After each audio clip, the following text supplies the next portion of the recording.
Hello, everyone, and welcome to the first official chapter of the Method to the Mythos podcast. I'm your host, Max. And I'm your host, Tom. This is the first of many incredible episodes we have planned for you, so kick back, relax, and enjoy the flow of the conversation.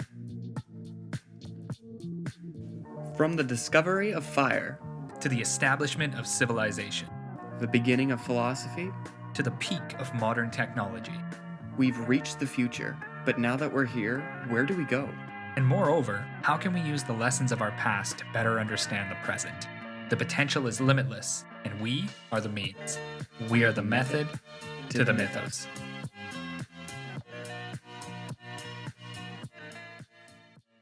All right, Tom. So, first off, to everyone who is listening, hope you guys enjoyed the intro. I know it's a little catchy. Tom and I feel pretty great about it. And welcome to the podcast. So, chapter one, Tom, I know you and we are really excited to start putting these episodes out. We got a bunch of ideas, but there really is only one way it could start, and that is with a self titled Method to the Mythos, chapter one. I'm really excited. Everybody who's here from square one, thank you guys for the support. Really happy to have you here. We've got an amazing podcast lined up and many more episodes to come after this. So happy to have you here. Thanks for the support. And looking forward to growing together. Yeah, it's going to be quite an experience. We're going to talk about everything and anything under the sun, from spirituality to business to religion to video games. Yeah, we're going to cover everything, and it's going to be quite a growing experience for everyone involved, and that's the really exciting thing. But I think before we get into the name of Method to the Mythos and what it is, I think it's important that we introduce ourselves so that people know who it is they're working with. So Max, do you want to take it away? And Yeah, for sure. So really good point. People got to know who we are, and not everybody who's going to be here listening to the first episode is going to know us from beforehand. So I guess the best way to start would be talking about what I'm doing now and touching on a few of my past experiences to help illustrate things a little bit more thoroughly, because I've got a lot. I could spend way too much time going over the things I've done and what I'm passionate about. So I'll keep it concise and really describe who I am. I would be what you would call a multidisciplinary business professional. I'm currently the co founder and head of business development in my current company, which is a well established consulting firm. I also do independent business consulting, which primarily focuses on strategy, marketing, mentoring, and training less experienced business professionals. And before that, I was working in sales and marketing as my day job. That was like my 9 to 5. I was working with a lot of really, really interesting brands, though, like brands that I feel very passionate and proud about working with, like Mercedes, Audi, Telus, Saputo. I was working with some really, really big and amazing brands, and I was a driving force in them. So the experience is absolutely incredible. I've learned so many things, and I wouldn't have traded it for the world. On top of the 9 to 5, though, I did also have quite a few side hustles going, like e commerce, of course, that's a big one. I was also independently representing a couple of brands. I tried to get into independent sales consulting, which was interesting. Needless to say, it wasn't really for me. I feel like it could have worked better. But a big one, actually, which might catch some of you guys, if you don't know me, a little off guard here, is I also did some professional gaming.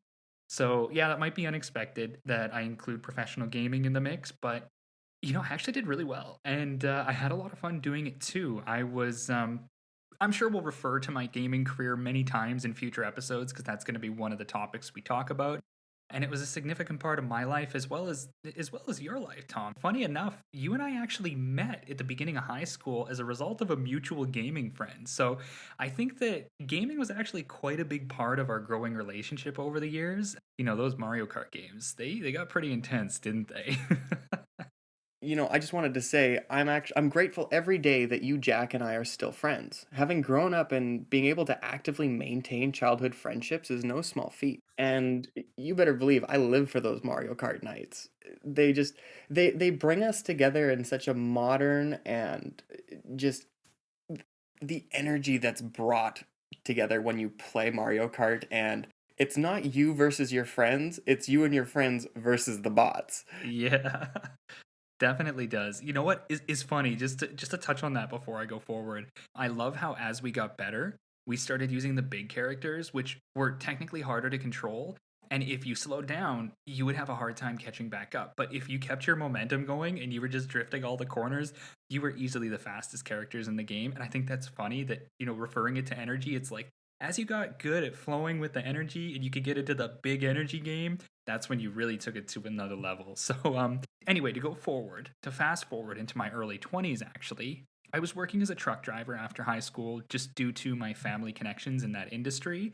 And doing that, I was actually traveling around the continent on a regular basis and becoming a little bit wanderlust as a result. So I ended up making a big decision. I wrapped my life up, minimized my possessions to what I could carry on my back. Quite literally, I was giving everything that I owned away and making sure to assure everybody that I wasn't doing it for the wrong reasons, but for the right reasons. And that was when I left and went on my grand journey to the other side of the world and lived in Japan for a year. That was easily one of the biggest and most important decisions of my life. Things, they were just never the same since then. I mean, I did come back to Sask for, I think, about a month or two before I moved out to Vancouver, but that was more of a stop between two destinations than it was its own time in my life. So, anyway, I will go into more details about my experiences in Japan in a later episode. We've already got that planned and look forward to it. It's going to be great. For now, let's just say that as far as life changing spiritual journeys go, it easily takes its place at the top of my list.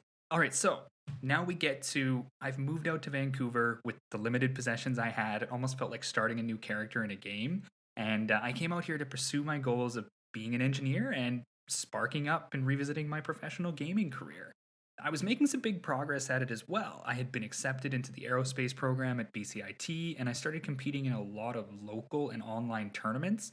Even won a few of them. It was incredible. I was playing League of Legends, which is a super hard game. Felt quite proud about it, but anybody who knows that game probably knows it requires an insane amount of time and commitment to really take it to that upper echelon professional level, and I couldn't maintain that. That, along with the fact that I had been going to school and I just felt like engineering wasn't the right career for me. I love it as a hobby, and I will always cherish the skills that I've gained, but as a career, it didn't fit. So I decided to step away and commit myself to developing a business career for me, like just a professional businessman. And I did it in such a way where I was working and studying on my own time to acquire the skills and experience I needed to get to where I am now. And I'm now at the point where I have a substantial amount of business education. I even have an MBA from an international institute in Germany. And I'd like to believe that I have a wealth of knowledge that is reflective of somebody who's really pursuing a career that they're aligned with. So, even in this podcast and Project Arcana, I think all of that is a result of making these decisions and focusing in the right direction for me. But that's enough for me. Tom, tell us a little bit more about you. Yeah, so a little bit about myself. My name's Tom, and I'm a religious studies scholar and ceremonial magician. I'll explain a little bit more about what I mean by ceremonial magician and magic in a future episode, as it's a fairly complex explanation. But for now, the important thing to know is that it's not illusions and stage magic, but more aligned with Western esotericism. But yeah, no, when I got out of high school, I went straight into working in kitchens, thinking my future was in the culinary arts, but it never felt right. And after several years of inconsistent work and just overall dissatisfaction with the lack of forward momentum and growth that the culinary industry offered me, I decided to go to university. And I knew I wanted to do something in the arts. And so in January of 2018, I decided to just try university. And so I took just two classes to start, an English 100 and a religious studies 100. And I found that very quickly that religious studies was the discipline I was meant to be in. It captivated me in a way that other disciplines didn't. And I've always been like a big reader, which is why I picked English as one of them. But when I got into it, it didn't resonate right. And for the first time in my life, it was like, oh, I found what it is that feels right and what actually I want to do with myself. And so, even though religious studies is an underemployed field, I decided to go with it because it felt right. Then last year, when COVID hit, my life got turned upside down, as were so many others. school took on a weird online format that just wasn't satisfying academically for me, and I decided to put my degree on hold until a return to normalcy. And it was during this period of academic inactivity that Max and I reconnected, and it resulted in the Method to the Mythos podcast and Project Arcana. When Max and I reconnected in around November of last year, 2020, we were both on the same page that we wanted to create some sort of content. And I promptly pitched this idea for a podcast that focused on explaining religious and spiritual traditions in an interesting and undogmatic way. And he suggested that instead of it being focused entirely on religion, that we should also draw parallels between ancient and esoteric teachings and how to apply them in a contemporary way.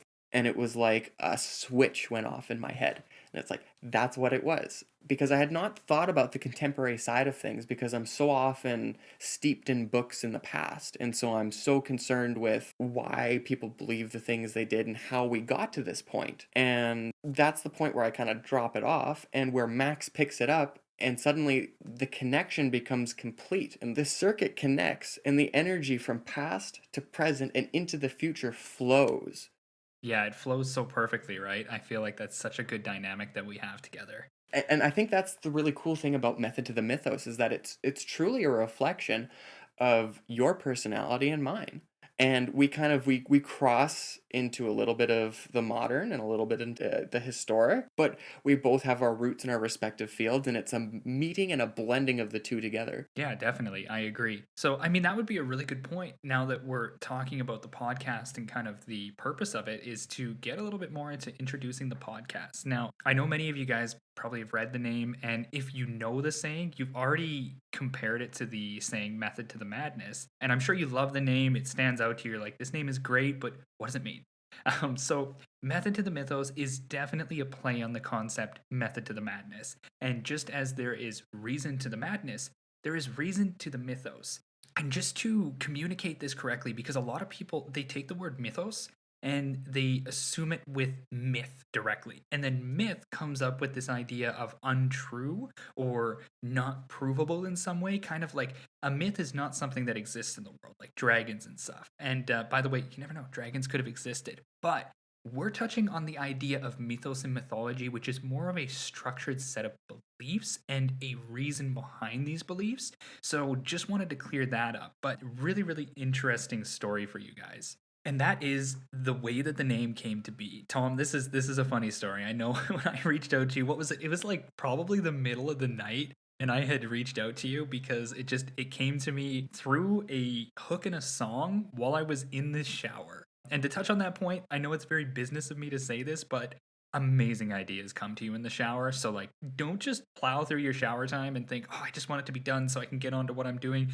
That is some valuable time. That is like meditating under a waterfall, but in the 21st century.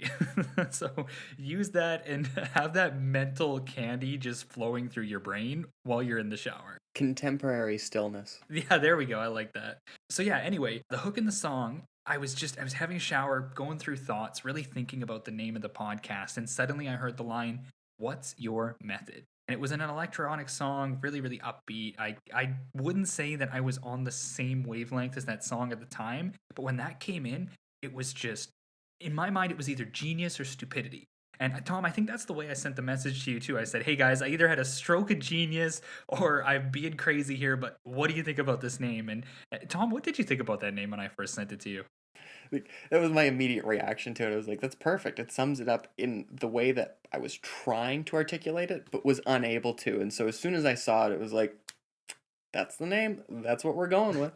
That's awesome. Yeah, I thought so too because it hit me in the same way. I was like, yeah, this is it. This is definitely it. Well, and especially because, like, and to bring up your point, as soon as you said it, I was like, it's like Method to the Madness, but it's mythos because people look at religion and they're like, wow, they're crazy. I mean, you're not wrong though. It's kind of why we're doing this, right?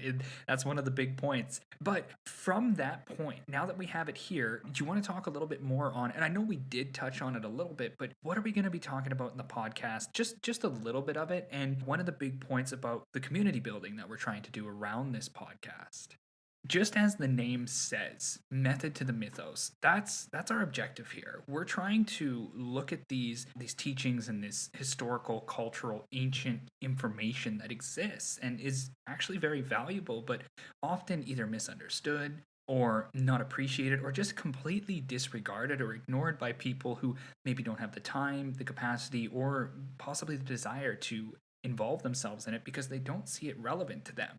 But ultimately, you and I, we see this. We see the parallels and the relevancy, and we see the method.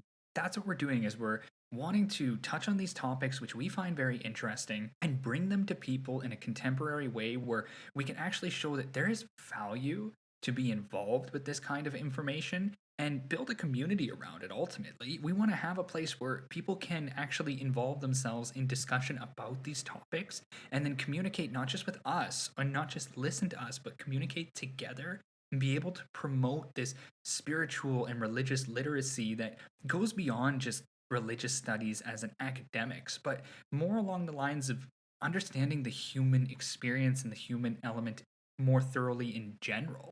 Well, I'd have to say that the way that you described Method to the Mythos and our mission statement is perfect. To expand on it, as we started developing Method to the Mythos, we came to the conclusion that we should diversify and not just do a podcast specifically. And so we decided to start what eventually became Project Arcana. It started with just a list of words, and Arcana happened to be one of the words on the list. And when I read it out to Max, it was one of those words that just clicked. And then suddenly it evolved into Project Arcana.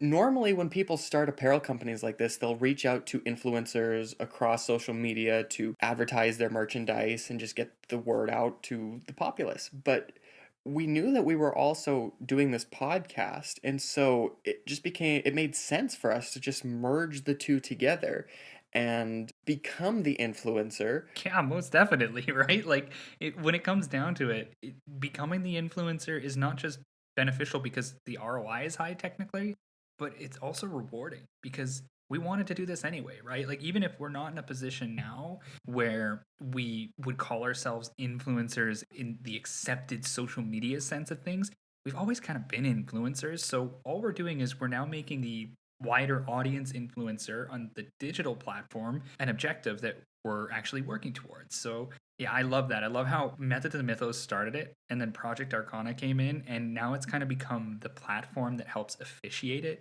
And in the process, also gives everybody who's involved with us a good platform to discuss and express themselves on. Well, and yeah, and we knew that we wanted to create content, and we knew that we wanted to have it in a spiritual vein, and that bled over into the apparel. And when we decided to merge the two, it was like, oh, we've got not just an apparel company, but a multimedia company in the works. It all clicked into place, and it resulted in this Project Arcana production.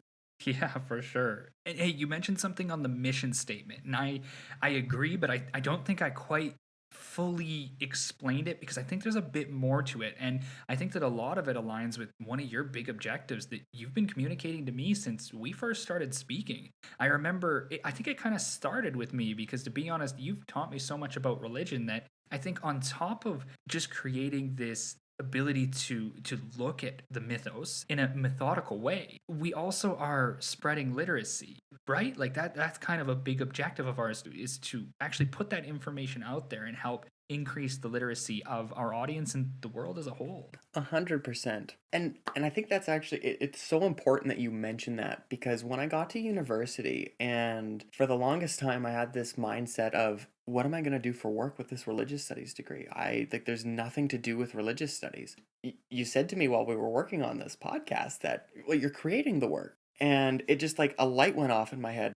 And it was an illuminating moment, and it became apparent after you had said that it wasn't that I needed to find some sort of 9 to 5 job with my religious studies degree. What I needed to do with it, even though I don't have it yet, is spread religious literacy in a way that is entertaining, undogmatic, and engaging.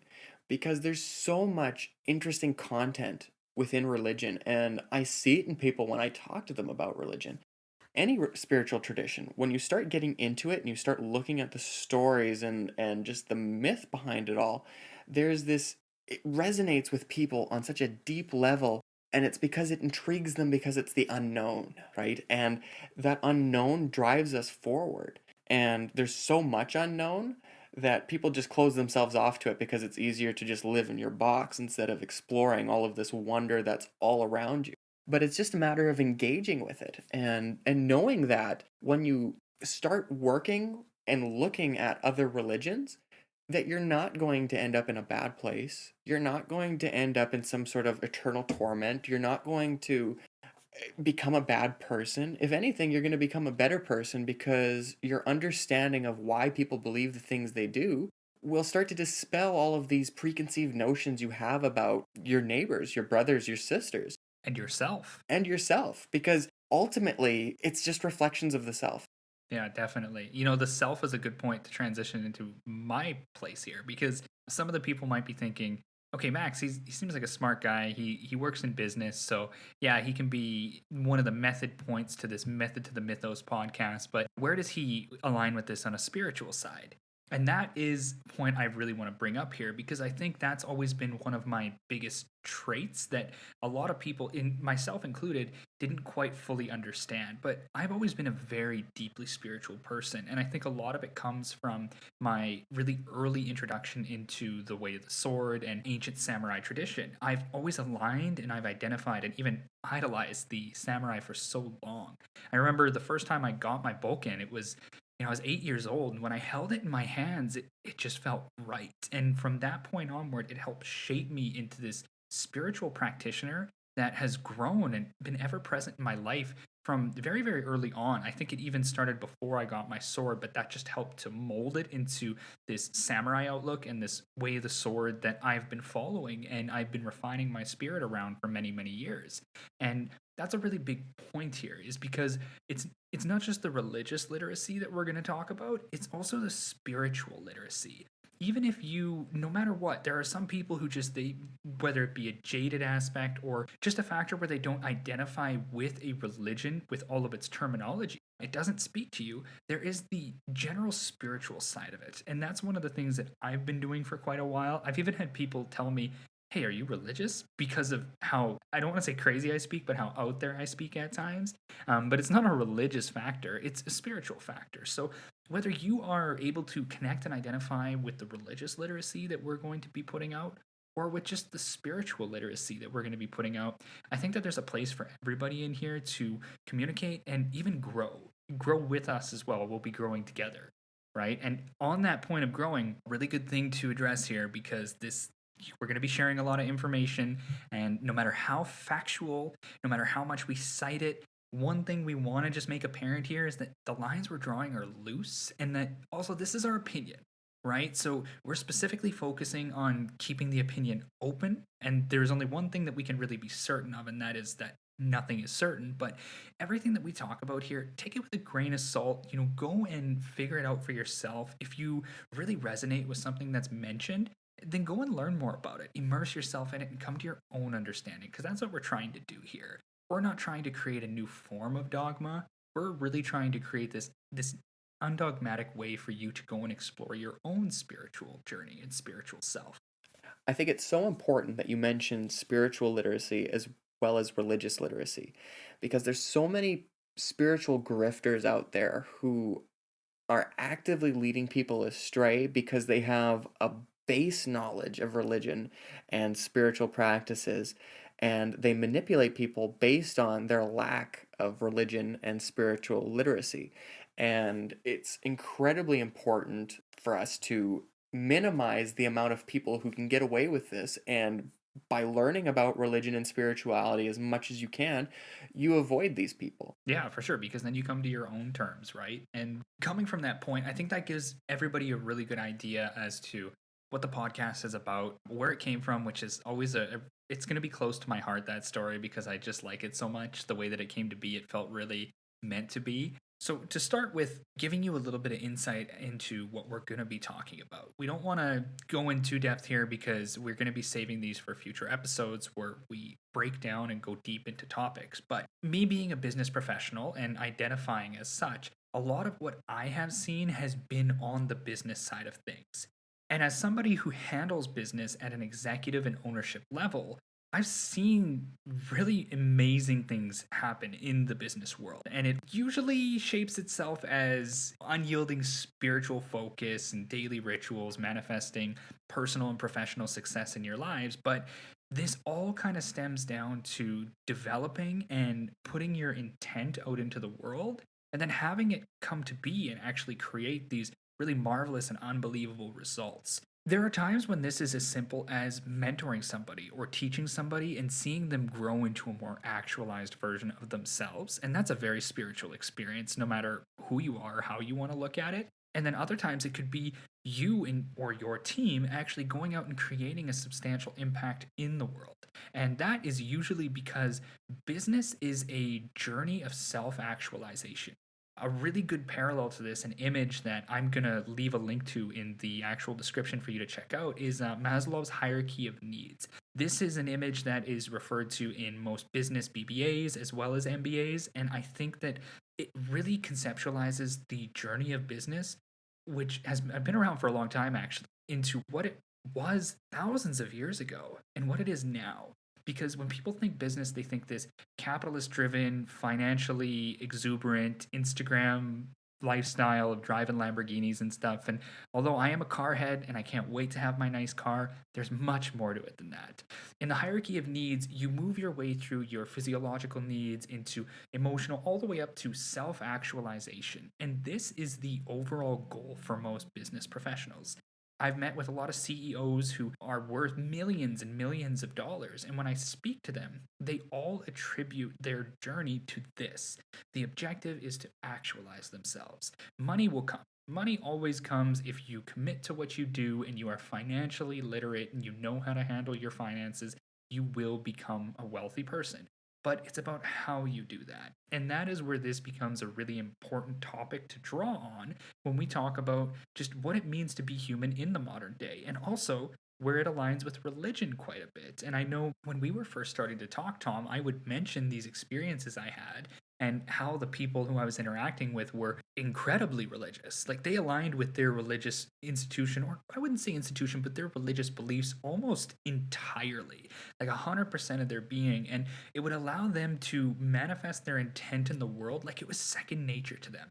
Their spirit was just powerful and overflowing, and you could feel it. Just speaking with them, you could feel the power and spirit in their words penetrating into you. And it was an experience that really speaks to the fact that there is more than meets the eye to the human experience overall. And I love that. So I'm really really passionate about that. I, as I mentioned before, I'm a spiritual practitioner, so this is the way that I align with business primarily. And I guess the fact that a lot of the people who I associate with are really strong religious believers is interesting because I get to communicate with you about it, and you really open my eyes along with them to these religious beliefs. And then I come in with my kind of unorthodox approach to spirituality, which is the way of the sword, the samurai, or way of the warrior, I guess you could say, just to keep it away from those ties to samurai culture. Is I come in very generally spiritual, and the funny thing is that I align with almost all of it as well. So I know that that's a really big thing, Tom. The religion side is a really big thing as well. So why don't you give us a little bit of an insight into religion, what you identify with on the religious side, and then what people have to look forward to. Yeah, well, to start, I'd like to say that I think that the reason that you're able to resonate with all these people and that they're able to resonate with you is that it doesn't matter what spiritual journey or path you take, it's all aiming at the end goal, right? You can be a Zen Buddhist, a Catholic priest, a physicist, right? And your ultimate goal is to fully actualize yourself and to become more than what you were. And for me, when I think about religion, I personally like there's so many elements across every religious tradition where when I look at it, I go, wow, there's a lot of beauty here. And at the same breath, I go, but there's also a lot of ugliness that's present as well. And so, like for me, Christianity, there's so much of Christianity I love, but there's so much of it I hate, especially with how much suffering it's caused. And not to like overly harp on Christians specifically, because I will defend Christians till my dying breath, but I will also critique them till my dying breath because I think that's super critical because if we don't critique the mistakes of the past, we're doomed to repeat them again. And Christianity at its core is a religion of love. where, love your neighbor, do not harm others. But so many people put themselves in this position of, I am the judge. I am the judge, jury, and executioner. And they make these broad sweeping decisions based on what they believe God wants, which is a complete misinterpretation and maligning of the spiritual tradition. And so for me, it's the same thing with any religion. There's beauty and there's ugly in it. If I had to pick an institutionalized religion that I resonate with the most, I'd say it would be Buddhism, specifically Tibetan Buddhism, because there's a lot of cross between ceremonial magic and Bon and Theravada Buddhism, when they merged, resulted in Tibetan Buddhism, which is why Tibetan Buddhism has such a different shape and flavor compared to Buddhism in other parts of Asia. I think that the thing is that there's no reason why you could not do Zen meditation, for example, and pray the rosary, right? And I know that's kind of a weird crossover to make, but it's, if it resonates with you, where you sitting there and being Zen, and then afterwards going through and not necessarily praying the Hail Mary specifically, but just praying anything with the rosary. If the item resonates with you and it helps you grow spiritually, why not engage with it, right? So long as you're doing it in a respectful way that doesn't bring shame on the root culture it comes from.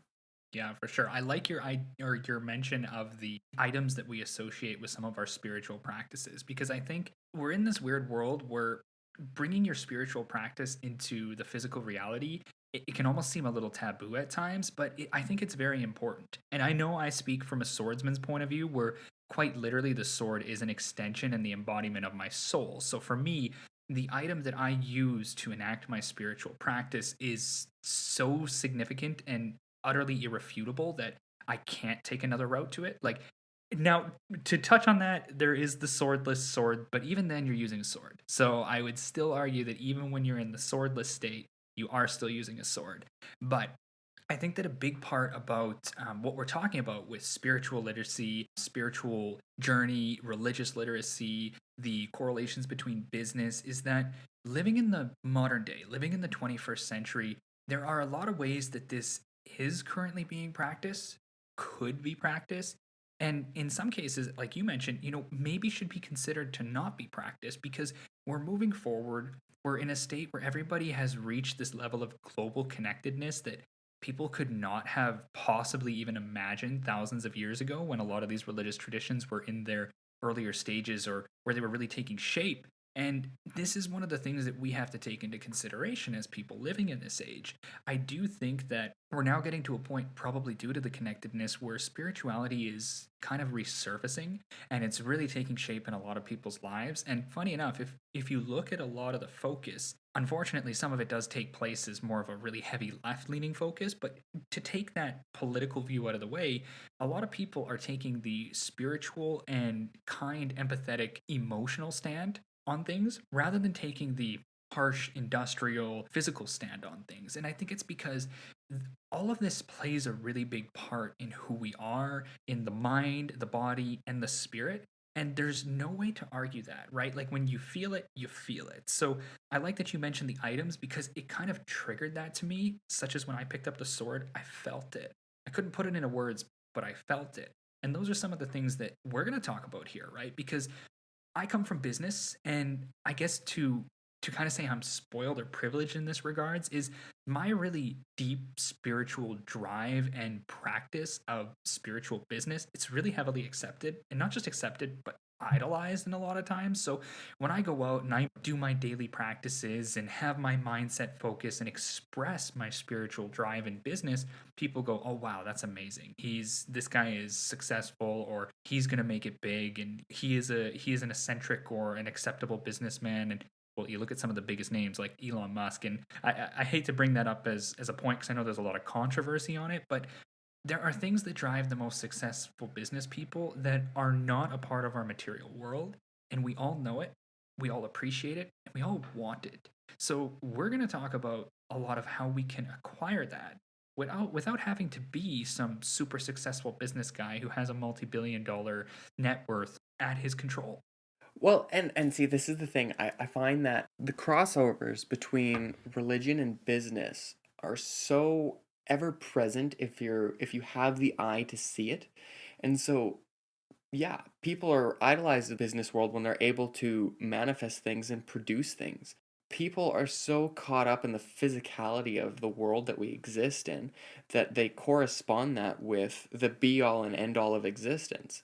And it's definitely a part because you want to be in a position in life where you're financially secure enough where you're not amplifying your suffering unnecessarily. But just like spiritual practices aren't the be all and end all, so too with business. And I think it's important to recognize that when we're able to manifest something in our lives spiritually, that we embrace that result the same way as if we had done something in the business world. Because at the end of the day, it doesn't matter how much money you have in your bank account, it's how much peace of mind you have within you, right? Because it doesn't matter how much money you have if you're living in a hellish landscape, a hellish thoughtscape rather, you're not living life properly, right? There are two things that cause depression: chemical imbalance, or you're not living your life right. Full stop. And you can fix yourself with medication through a chemical imbalance. And if you're not living your life right, the only thing you can do is make a step that's in an opposite direction of where you're going. Yeah, take a different step, right? And talking about taking those steps, I think we're getting to the point now where we're more than likely going to wrap up this first episode. We hope that you guys were able to get a lot of value and understand what we're trying to do here with this podcast. And I hope that we have you intrigued for the episodes to come because we've got a lot of value that we want to share. We've got a wealth of knowledge between the two of us, and we really want to communicate and have this open discussion with not just me and Tom, but everybody here. So if anything didn't make sense, or maybe it all made sense and you just feel like you align with what we're doing so much that you want to come and talk to us on the podcast, the wonderful thing about podcasts is that is entirely possible. So feel free to reach out to us if you have any questions, if you want to chat, if you just want to be part of the community, get involved with this movement, and then also support the movement. Reach out to us. We're going to leave links down in the description so you can actually connect with us on your chosen social media platform. If you're watching this on YouTube, make sure that you like the video. Also subscribe so you can check everything that's coming in the future. And I know YouTube has the new system where you got to actually turn on notifications. So if you don't want to miss, make sure you turn on those notifications. But we want to really push this forward that Tom, you love having conversations and discussions about topics that you find interesting. I'm the same. I love communicating on topics I find interesting, but the one constant here is that we love to discuss interesting topics with unique and interesting people. Reach out to us. Reach out to us and talk to us, and we would be happy to get back to you. I'd have to agree. And moreover, you as the audience member have to reach out and engage with us. We want to hear from you. We want to engage with the people that are listening to us because without you, there is no us. And as we grow, we hope to see you grow as well. And if we can engage with you in that growing process, well, all the better for everyone involved. That's really the name of the game, is to see as many people grow into the fully actualized version of who they're meant to be. Because there's no reason to live in this modern world with all of these amenities around us and live in these states of amplified suffering, right? And our goal is to minimize that as best we can. And if that comes in the form for you specifically is just having an outlet to talk about something spiritual because maybe the people in your family aren't as accepting, then all for the better, right? And it doesn't matter where you are in life, you're here now. It's just growth from here on out. Yes, you are here now. Wonderful to have you. Love the support. If you're here later on in the future, maybe 10, 20, I don't know, 100 years from now, then all the same, welcome. Welcome to the method. The method to the mythos.